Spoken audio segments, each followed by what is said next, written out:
इतनी महिमा है। हव्य कव्य के अधिष्ठात्री गाय है, इसलिए अपने घर के अन्न के लिए तो कम से कम गो आधारित कृषि करें, उसी अन्न को व्यवहार में लें।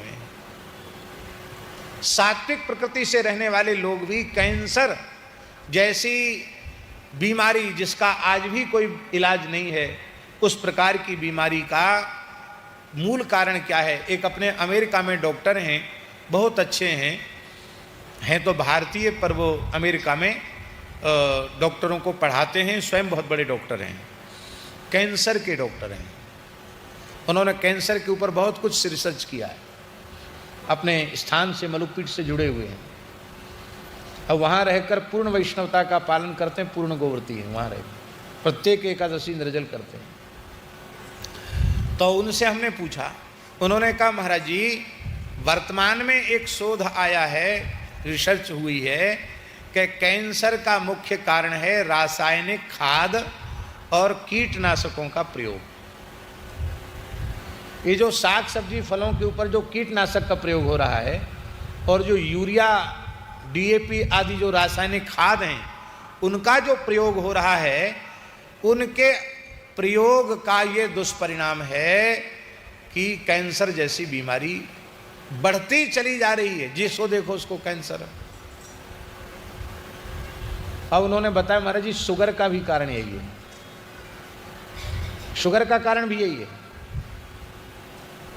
आज मेहनत करने वाले लोगों को भी शुगर हो रही है। तो पहले तो ये विचार था कि जो आराम तलब होते हैं उनको शुगर हो जाती है, पर अब पहले मोटे लोगों को होती थी, अब दुबले पतले लोग भी इंसुलिन ले रहे हैं। तो उन्होंने कहा अमेरिका में और यूरोप में ये मुहिम चल पड़ी है कि धीरे धीरे वहाँ के लोग पूरी कृषि को रासायनिक और कीटनाशक से मुक्त करके और वो देसी पद्धति से, जैविक पद्धति से ही उत्पादन करना चाहते हैं। उन लोगों को ये लग गया है कि अब हमें अपने को बचाना है, तो हमको भारतवर्ष की जो प्राचीन कृषि पद्धति थी उस पर हमको लौट के आना पड़ेगा। तो वहाँ काम शुरू हो गया। और हमारे यहाँ अभी भी भारतीय देसी गोवंश बहुत है, कम नहीं है, लेकिन आज भी हम लोग देसी गाय के गोबर गोमूत्र का बिल्कुल प्रयोग नहीं कर रहे हैं और धरती में जहर डालते चले जा रहे हैं। तो एक तो भैया अपने आहार को शुद्ध रखो। 5 चीजें हैं, 5 दोषों का त्याग कर दोगे तो आप इस युग में रहकर भी सतयुग में जी रहे हो, ऐसा अपने मन में समझना है।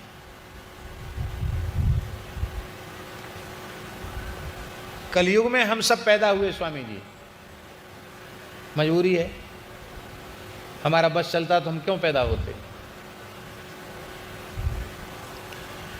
और ये बड़ा विचित्र युग है।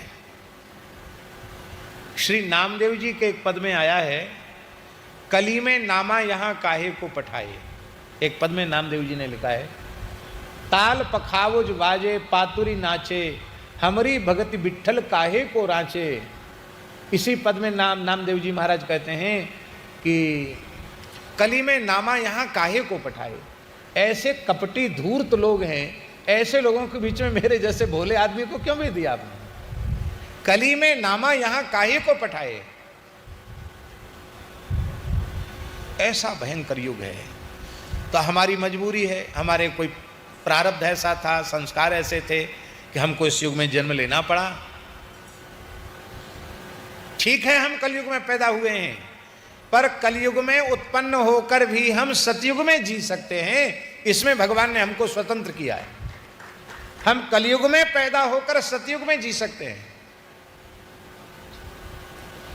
आप लोग कहेंगे कलयुग में पैदा होकर सतयुग में कैसे जिए।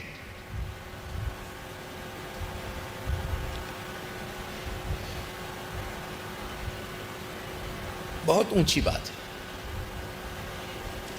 5 दोषों का त्याग कर दो तो आप कलयुग में पैदा होकर सतयुग में जी सकते हैं।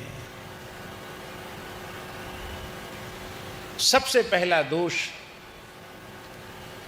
जुआ, किसी भी प्रकार से जुआ मत खेलो। जुआ तो जानते हैं कि नहीं? यहां मराठी में क्या बोलते हैं जुआ को? जुगाड़ जुगाड़ जुगाड़ दुगाड़ जुगाड़ जुगाड़ जुगाड़ जो भी हो, आप लोग समझ गए कि नहीं समझे? जुए का किसी भी प्रकार से, द्यूत क्रीड़ा का, जुए का किसी भी प्रकार से संपर्क संबंध मत रखो। हमारी बात कोई मानेगा नहीं, हम मनवाना भी नहीं चाहते। शेयर का जो काम है वो भी एक तरह से जुए के जैसा ही है। लॉटरी नंबर लगाने का काम, लॉटरी खरीदने का काम, ये भी जुआ ही है। और ताश के पत्तों से या पांसों से खेला जाने वाला वो तो जुआ है ही है। जिस पर कुछ दाव पर लगाया जाता हो और कुछ अतिरिक्त मुनाफा लिया जाता हो, वो सबका सब जुआ है। जुआ त्याग दो, किसी भी प्रकार से जुआ मत खेलो। इतना व्याप्त हो गया है स्वामी जी जुआ व्यवहार में, लोग शर्त बंध जाते हैं। ऐसा हो गया तो तुम कितना पैसा दोगे? बोले हम, ऐसा हो गया, तुम जो कहते ऐसा हो गया तो हम तुमको 100 रुपये देंगे, और नहीं हुआ तो बोले फिर हम तुमसे 1000 रुपये ले लेंगे। ये जुआ हो गया। भैया काय को लेना देना? किस लिए लेना देना? जुए का त्याग कर दो, पहला दोष। दूसरा दोष, मद्यपान का त्याग करो। शराब मत पियो, नशा मत करो। शराबियों के लिए एक अलग से नरक बनाया गया है। उस नरक का नाम शिव पुराण में भी आया है। उस नरक का नाम है अयहपान। शराबियों के लिए अलग लोक बना है, नरक में भी एक डिपार्ट अलग है, वहां शराब पीने वालों को भेजा जाता है। एक बार के मद्यपान में कितने मद्य कीटों को वह पी जाता है, क्योंकि शराब बनाने की जो प्रक्रिया है उसमें कीड़े हो जाते हैं लाल लाल मुंह के, और जब कीड़े आ जाते हैं तब शराब बनाने वाले लोग कहते हैं कि अब वहाँ घान तैयार है शराब का। फिर उसको आधुनिक पद्धति से वो खौलाते हैं, उसकी वाष्पीकरण करके नली से बोतल में पैक करते हैं। कम थोड़ा उसका रिफाइन कम होता है तो उसको देसी कह देते हैं, ज़्यादा रिफाइन हो जाता है तो विदेशी कह देते हैं। इतना ही अंतर है सब कीड़ों का अर्क। तो एक बार के मद्यपान में जितने कीड़ों का अर्क पिया है आपने, उस मद्य कीट की योनि में उतने 1000 बार आपको पैदा होना पड़ेगा। क्या भगवान ने आपको मनुष्य इसलिए बनाया था कि आप मद्य के कीड़े बनो? ब्राह्मण के लिए तो लिखा है कि अगम्यागमन हो जाए, अखाद्य खा ले तो उसका प्रायश्चित है ब्राह्मण के लिए। पर धोखे से भी यदि मद्य ब्राह्मण के मुख में चली जाए तो उसका ब्रह्मत्व तत्काल नष्ट हो जाता है, प्रायश्चित नहीं है। आप लोग कहेंगे ब्राह्मण के लिए मना है तो दूसरों के लिए फिर स्वीकृति नहीं। जब ब्राह्मण के लिए निषिद्ध है तो सबके लिए निषिद्ध है। ब्राह्मण केवल ब्राह्मण का परिचायक नहीं है, मानव समाज का अग्रेसर है। वो जैसा चलेगा वैसा पीछे वाले लोग चलेंगे। इसलिए ब्राह्मण को कहा जाता है, इसका अर्थ है मानव को कहा जा रहा है। जहां ब्राह्मण को कहा जा रहा है वहां मनुष्य मात्र को कहा जा रहा है।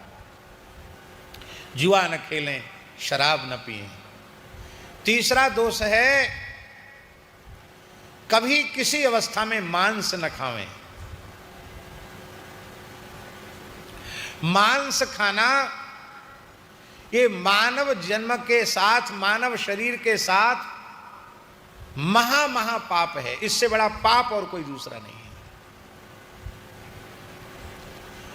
मांस शब्द की व्युत्पत्ति यदि आप सुन लें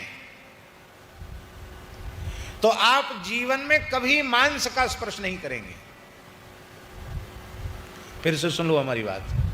मांस शब्द की व्युत्पत्ति माने उसका अर्थ यदि आप समझ लें तो आप जीवन में कभी मांस का स्पर्श नहीं करेंगे। क्या है मांस शब्द का अर्थ? महाभारत के अनुशासन पर्व में युधिष्ठिर के पूछने पर पितामह भीष्म बतला रहे हैं, हे युधिष्ठिर, मांस शब्द का अर्थ समझो तो मांस से स्वाभाविक अरुचि फिर मनुष्य की हो जाती है। क्या है मांस शब्द का अर्थ? तो भीष्म जी बोल रहे हैं मांसः, महाभारत का श्लोक है महाराज जी, मांस भक्षयते यस्मात् भक्षयिष्येतमप्यहम् एतन मांसस्य मांसत्व अनुबुध्यस्व भारत। हे भारत, हे भरत वंश श्रेष्ठ युधिष्ठिर, माम माने मुझे, सह माने वह है। जब कोई व्यक्ति मांस खाता है तो जिस प्राणी का मांस उसने खाया है उसका जीवात्मा कहता है, उस प्राणी का आत्मा कहता है कि अरे दुष्ट निर्दयी, तू मुझे खा रहा है तो मैं भी तुझे छोड़ूंगा नहीं, मैं भी तुझे खाऊंगा। इसलिए मांसाहारी की कभी सदगति नहीं होती। वो चाहे जितना धर्म कर्म करे स्वर्ग तो जाएगा नहीं, घोर नरक जाएगा। जिस प्राणी का उसने मांस खाया है उतने हजार, उस प्राणी के शरीर में जितने रोयां हैं उतने हजार बार उस योनि में उसे जन्म लेना पड़ेगा। मुर्गा खाता तो मुर्गा बनना पड़ेगा, बकरा खाता तो बकरा बनना पड़ेगा, और ऊट पटांग खाता वो भी बनना पड़ेगा। अब एक विचारधारा और चल गई, अंडा खाने में तो कोई दोष नहीं, वो कोई, अरे भाई नर मादा के संयोग से उसकी उत्पत्ति हो रही है,